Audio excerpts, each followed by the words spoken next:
Hello everyone, welcome back to my channel. कैसे हो आप सभी लोग? आई एम श्योर कि आप सभी लोग ठीक होंगे। तो चलिए हम लोग आज का वीडियो स्टार्ट करते हैं। इस वीडियो में हम लोग जो है बाइपोलर मूड डिसऑर्डर का नर्सिंग मैनेजमेंट डिस्कस करने वाले हैं। काफ़ी इंपॉर्टेंट क्वेश्चन है और मैं आपको बहुत ही सिंपल और इजी लैंग्वेज में समझाऊंगी। तो चलिए स्टार्ट करते हैं, ठीक है।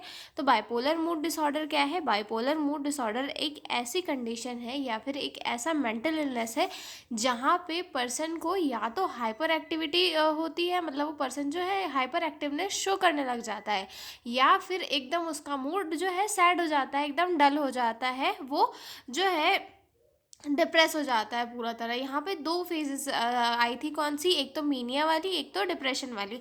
तो उन दोनों कंडीशंस को कैसे कैसे एक नर्स को मैनेज करना है ये हम इस क्वेश्चन में देखेंगे, ठीक है। Bipolar mood disorder is a mental illness characterised by alternating episodes of mania depression. Nursing management aims to ensure safety, reduce symptoms, promotion of medication adherence, and prevent relapse. Bipolar mood disorder क्या है? एक mental illness है जहाँ पर person का जो mood है वो चेंज होते रहता है, अल्टर होते रहता है, जो मेनिया और डिप्रेशन होता है, ठीक है। और यहाँ पर नर्सिंग मैनेजमेंट का एम क्या है? ये इंश्योर करना पेशेंट की सेफ्टी, उसके जो मैनिक एपिसोड्स के या फिर डिप्रेसिव सिम्टम्स हैं उन्हें रिड्यूस करना, और जो मेडिसिन है, मेडिसिन का अधरेंस को प्रमोट करना कि पेशेंट जो है वो अपनी मेडिसिन प्रॉपर टाइम पे कंटिन्यू लेते रहे, और अगर वो जो डिसीज़ है वो कम हो गई है तो उसके रिलैप्स को, उससे पेशेंट को प्रिवेंट करना है, ठीक है। तो ये क्या है? नर्सिंग मैनेजमेंट है। अब हम जो है इसे कंटिन्यू मतलब दो पार्ट में देखेंगे। एक तो मैनिक एपिसोड्स में क्या मैनेजमेंट करना है, और जो डिप्रेशन वाला पार्ट होता है उसमें क्या क्या मैनेजमेंट करना है, ठीक है। तो पहले ये देख लेते हैं कि ऑब्जेक्टिव क्या क्या है नर्सिंग मैनेजमेंट के। फर्स्ट आता है मेंटेन पेशेंट सेफ्टी। जब पेशेंट हाइपर एक्टिव हो जाता है या फिर बहुत ज़्यादा सैड हो जाता है तो उसके दिमाग में हो सकता है सुसाइडल थॉट्स आए या फिर रिस्की बिहेवियर वो करे, तो उन सारी चीज़ों से है पेशेंट को हमें बचाना हमारा एक ऑब्जेक्टिव होता है नर्सिंग केयर का, ठीक है। Control manic and depressive symptoms, manic और डिप्रेसिव सिम्टम्स को कंट्रोल करना।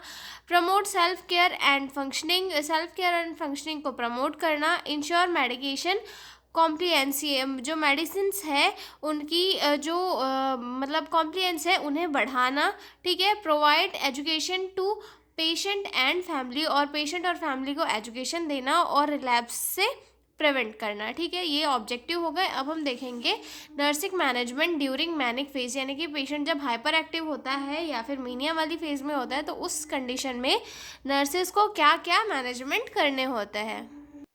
इसमें सबसे फर्स्ट आता है मेंटेनेंस ऑफ सेफ्टी। अब पेशेंट जो है एकदम मेनिक वाले इसमें है, यानी कि हाइपर एक्टिव है, तो सबसे पहले तो जो है उसकी सेफ्टी को मेंटेन करना बहुत ज़रूरी होता है, क्योंकि पेशेंट जो है एकदम रिस्की बिहेवियर शो करता है, कभी एकदम एग्रेसिव हो जाता है, कभी जो है उसका एकदम रिस्की बिहेवियर हो जाता है कि मैं ये कर लूँगा, मैं वो कर लूँगा, एकदम हाई स्पीड से जो है कहीं भागना दौड़ना कूदना फूदना, ये सारी चीज़ें वो करता रहता है। तो उस ड्यूरेशन में हमें जो है उसकी सेफ्टी को इंश्योर करना रहता है, ठीक है। Observe patient for aggressive impulsive behaviour, remove dangerous object, provide close supervision, maintain काम एंड स्ट्रक्चर्ड इन्वायरमेंट। और उस ड्यूरेशन में क्या करना है, हमें उसके पास से जो भी शार्प ऑब्जेक्ट है या फिर डेंजर ऑब्जेक्ट है, जैसे चाकू वगैरह हो गया, ये सारी चीज़ें क्या कर देनी है, रिमूव कर देनी है, ताकि वो उनसे अपने आप को हार्म ना कर सके। और पेशेंट को जो है क्लोज ऑब्जर्वेशन या फिर क्लोज सुपरविजन रख के हमें उसे जो है देखना है, क्योंकि कभी भी पेशेंट का मूड चेंज हुआ और वो कोई भी एक्टिविटी कर सकता है, ठीक है। और पेशेंट का जो इन्वायरमेंट है वो बहुत ही शांत और स्ट्रक्चर्ड रखना है कि मतलब ये चीज़ें उसे करनी है और उसे करनी है, मतलब एक बहुत ही शांत एकदम शोर वाला वातावरण हमें पेशेंट को नहीं देना है। इससे पेशेंट हाइपर एक्टिव हो सकता है या फिर उसमें के अंदर एग्रेशन आ सकती है, तो हमें जो इसका इन्वायरमेंट भी मेंटेन करके रखना है, ठीक है। नेक्स्ट पॉइंट आता है हमारा रिडक्शन ऑफ स्टिमुलाई, यानी कि स्टिमुलस को रिड्यूस करना। पेशेंट को जो है क्वाइट रूम प्रोवाइड करना, या फिर नॉइस, ब्राइट लाइट और विजिटर्स को कम करना, ताकि जो है स्टिमुलेशन मतलब कम हो सके, मतलब ये सारी चीज़ें जब पेशेंट एक क्वाइट रूम में रहेगा, उससे कम लोग आके मिलेंगे तो उसका माइंड क्या रहेगा, थोड़ा शांत रहेगा। वरना अगर ज़्यादा लोग आएंगे और शोर शराबा वाला अगर उसका रूम रहा तो पेशेंट जो है अग्रेसिव हो सकता है या फिर इम्पल्सिव हो सकता है। तो इस सारी चीज़ों से हमें पेशेंट को जो है बचाना है, ठीक है। थर्ड आता है मीटिंग फिजिकल नीड्स। पेशेंट की जो है हमें फिजिकल नीड्स को पूरी करना है। मतलब मीनिंग वाला पेशेंट जो होता है खाना और सोना इग्नोर करता है, उसे नींद नहीं आती है, तो हमें जो है उस पेशेंट को क्या करना है, high calorie diet, nutritious food देना है, ताकि पेशेंट जो है अपने बॉडी को आराम करने के लिए मजबूर कर सके, ठीक है। इनकरेज एडिक्वेट फ्लूइड इनटेक, और हमें पेशेंट को जो है प्रॉपर फ्लूइड लेने के लिए हम इनकरेज करेंगे, ठीक है। मॉनिटर स्लीप एंड रेस्ट, और पेशेंट का जो स्लीप और रेस्ट है उसे भी मॉनिटर करना है, ठीक है। असिस्ट विथ पर्सनल हाइजीन, और पर्सनल हाइजीन भी असिस्ट करना है ताकि इन्फेक्शन से पेशेंट को जो है प्रिवेंट किया जा सके, ठीक है।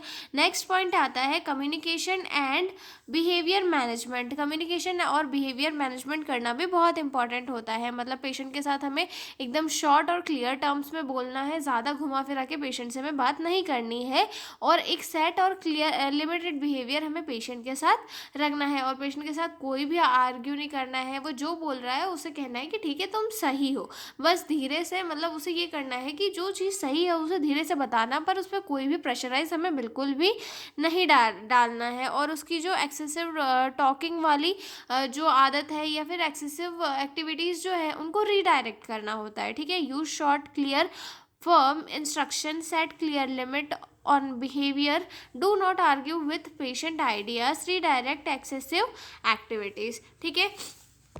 नेक्स्ट पॉइंट आता है हमारा मेडिकेशन मैनेजमेंट। मेडिकेशन मैनेजमेंट में क्या करना है, administer mood stabiliser. Mood stabiliser हमें पेशेंट को देना है, जैसे कि लिथियम हो गया, वॉल्प्रेट हो गया, या फिर कार्बामाज़ेपिन हो गया। ये सारे ड्रग जो है पेशेंट के मूड को स्टेबलाइज करते हैं, ठीक है। एंटीसाइकोटिक ड्रग दिए जाते हैं अगर प्रेस्क्राइब किया गया हो तो, ठीक है। और अगर ड्रग दिया है तो उनके साइड इफेक्ट मॉनिटर करना बहुत ही इंपॉर्टेंट होता है, ठीक है। और पेशेंट का जो है ensure regular blood level monitoring, doctor के अकॉर्डिंग जो है मेडिसिन देना है। और साथ ही साथ जब लिथियम ड्रग दिया जाता है तो उस ड्यूरेशन में ये जो है ब्लड लेवल को मॉनिटर करना बहुत ही ज़रूरी होता है, ठीक है। तो ये मेडिकेशन मैनेजमेंट देख लिया। अब हम नेक्स्ट पॉइंट पे आएंगे, जब पेशेंट जो है डिप्रेसिव फेज में होता है तो उस दौरान हमें पेशेंट को क्या क्या नर्सिंग मैनेजमेंट देना है या फिर क्या क्या नर्सिंग केयर देनी है उसके बारे में, ठीक है। तो इसमें सबसे फर्स्ट आता है सुसाइड प्रिवेंशन, या फिर मैं आपको बोलूँ तो अगर पेशेंट डिप्रेसिव फेज में होता है या फिर डिप्रेसिव मूड में होता है तो वो क्या होता है कि मैं सुसाइड कर लूँगा, मुझे कोई पसंद नहीं है, मैं सबसे बुरा हूँ, गिल्ट में रहता है, तो हो सकता है कि वो सुसाइडल थॉट उसके दिमाग में आ सके। तो हमें जो है पेशेंट का सुसाइडल थॉट्स वगैरह तो नहीं आ रहे हैं ये असेस करने, और अगर आ रहे हैं तो उसे जो है काउंसलिंग प्रोवाइड करनी है या फिर समझाना है कि ऐसा कुछ नहीं है, आप खुद पे गिल्टी फील मत करो, लाइक दैट, ठीक है। मेंटेन क्लोज ऑब्जर्वेशन, पेशेंट के साथ एक क्लोज ऑब्जर्वेशन मेंटेन करके रखना है, ठीक है।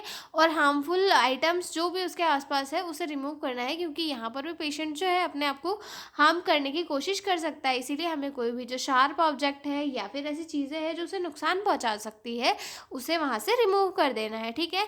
नेक्स्ट पॉइंट आता है हमारा इमोशनल सपोर्ट। पेशेंट को जो है हमें इमोशनल सपोर्ट पहुँचाना भी बहुत ज़रूरी होता है। पेशेंट के साथ थेराप्यूटिक रिलेशनशिप बनाना, पेशेंट को फीलिंग्स एक्सप्रेस करने देना कि आप जो है मुझे बताओ आपके दिमाग में क्या चल रहा है, मैं आपको समझूंगा, ठीक है। और पेशेंट को होप और रीअश्योरेंस देना, और फॉल्स प्रॉमिस कभी भी पेशेंट के साथ नहीं करना, बस पेशेंट की फीलिंग्स को समझने की कोशिश करना और उसे ये दिखाना कि मैं आपको समझ रही हूँ और आप मुझसे अपनी सारी चीज़ें शेयर कर सकते हो, ठीक है। Establish therapeutic relationship, encourage expression of feelings, provide reassurance and hope, ठीक है। ये हो चुका है हमारा सेकंड। अब आता है थर्ड के ऊपर। नेक्स्ट पॉइंट है हमारा असिस्टेंट विथ सेल्फ केयर। अब पेशेंट जो है एकदम डिप्रेस है, तो पेशेंट क्या करेगा, अपने आप को क्लीन नहीं करेगा, तो हमें उसकी हाइजीन मेंटेन करके रखना है। ग्रूमिंग, ईटिंग हैबिट्स, बाथिंग, ये सारी चीज़ें जो है हमें पेशेंट की मेंटेन करके रखना है। उसे हेल्प प्रोवाइड करना है कि वो अपनी ग्रूमिंग को सही रख सके, क्योंकि अगर पेशेंट की ग्रूमिंग सही रहेगी, अच्छे से खाएगा और अच्छे से जो सारी एक्टिविटीज़ हैं उनमें पार्टिसिपेट करेगा, तो उसका जो डिप्रेसिव मूड है वो कहीं ना कहीं थोड़ा कम हो जाएगा। ठीक है, इनकरेज इंडिपेंडेंस ग्रेजुअली, और धीरे धीरे जो है वो खुद से सारी चीज़ें स्टार्ट कर दे, इस चीज़ को हमें इंक्रीज़ करना है। ठीक है, एक्टिविटी थेरेपीज़ करवानी है हमें पेशेंट से, मतलब सिंपल शॉर्ट एक्टिविटीज़ जो होती है वो करवानी है। ठीक है, मतलब ज़्यादा थकान वाली एक्टिविटीज़ नहीं करवानी है। छोटी छोटी अचीवमेंट्स पे पेशेंट को जो है प्राइज़ देना है, या फिर बहुत अच्छे से उन्हें इनकरेज करना है ताकि वो और एक्टिविटीज़ कर सके। इससे क्या होता है कि पेशेंट के माइंड पर एक सही इफ़ेक्ट पड़ता है, जिससे कि पेशेंट जो है अपने आप को इम्प्रूव करने की कोशिश करता है। ठीक है, activity therapy encourage simple activities, avoid fatigue, praise small achievements. Then next आता है मेडिकेशन मैनेजमेंट। मेडिकेशन मैनेजमेंट में जो है एंटी डिप्रेसेंट्स देना है हमें मूड स्टेबलाइजर के साथ। और पेशेंट का जो है को ये भी ऑब्जर्व करना है कि पेशेंट कहीं डिप्रेशन से सीधा मैनिक एपिसोड्स में तो नहीं स्विच हो जा रहा है, इसे भी हमें अच्छे से चेक करना है। ठीक है, और पेशेंट को ड्रग्स के जो साइड इफ़ेक्ट होते हैं उनके लिए हमें मॉनिटर करते हुए चलना है। ठीक है, तो ये हो चुका है हमारा nursing management of bipolar disorder. और इसमें एक और चीज़ आती है कि जब पेशेंट जो है एक मेंटेनेंस फेज में होता है, तो उस दौरान जो है हमें उसे साइको एजुकेशन देना है, और पेशेंट को ये समझाना है कि मेडिसिन जो है उसे लॉन्ग टर्म पे लेनी होती है, ताकि उसे जो है रिलैप्स होने के चांसेस कम रहे। साथ में फॉलोअप केयर के बारे में बताना है, फैमिली को एजुकेशन देना है, डाइट के बारे में एजुकेट करना है, और सारी चीज़ें जो है पेशेंट को हमें समझानी होती है। ठीक है, तो ये हो चुका है हमारा क्वेश्चन कंप्लीट। हम लोग मिलते हैं अगले वीडियो में एक नए क्वेश्चन के साथ। और हाँ, अगर आपको पीडीएफ नोट्स की रिक्वायरमेंट हो तो डिस्क्रिप्शन में मेरा मेल दिया हुआ है, आप उस पर कांटेक्ट करके पीडीएफ नोट्स ले सकते हो। तो मिलते हैं अगले वीडियो में, तब तक के लिए बाय बाय।